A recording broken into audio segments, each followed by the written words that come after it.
तर नमस्कार शेतकरी बांधवांनो, मी शुभम तुमचे आजच्या व्हिडिओमध्ये सहर्ष स्वागत करतो. आपल्या सर्व नियमित कर्जदार शेतकऱ्यांसाठी एक मोठा दिलासादायक आणि महत्त्वपूर्ण अपडेट समोर आलेला आहे. राज्य शासनाच्या माध्यमातून पंजाबराव देशमुख व्याज सवलत योजनेसाठी निधी मंजूर केला आहे. याचा फायदा कोणाला मिळणार? तर राज्यातील राष्ट्रीयकृत बँका, ग्रामीण बँका आणि खाजगी बँकांमधून अल्पमुदत पीक कर्ज घेणारे शेतकरी या योजनेसाठी पात्र आहेत.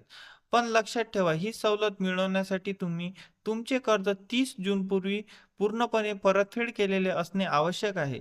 उदाहरणार्थ, जर तुम्ही state bank, bank of India, ग्रामीण बँक किंवा खाजगी बँकांकडून अल्पमुदतीत पीक कर्ज घेतले असेल आणि ते थेट तुम्ही 30 जूनपूर्वी भरून टाकले असेल, तर तुम्हाला या योजनेचा थेट फायदा मिळणार आहे.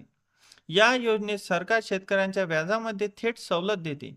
राज्य शासनामार्फत 4% पर्यंत, केंद्र शासनामार्फत 3% पर्यंत, म्हणजे एकूण 60% पर्यंत व्याजदर माफ मिळते. सोपं करून सांगतो, जर बँकांकडून आपल्याकडे 11% व्याज घेतलं असेल, तर त्यापैकी 60% व्याज सरकार भरते. म्हणजे आपल्याला फक्त 4% व्याज द्यावं लागतं. अशा प्रकारे शेतकऱ्यांचा बराच मोठा आर्थिक भार कमी होतो.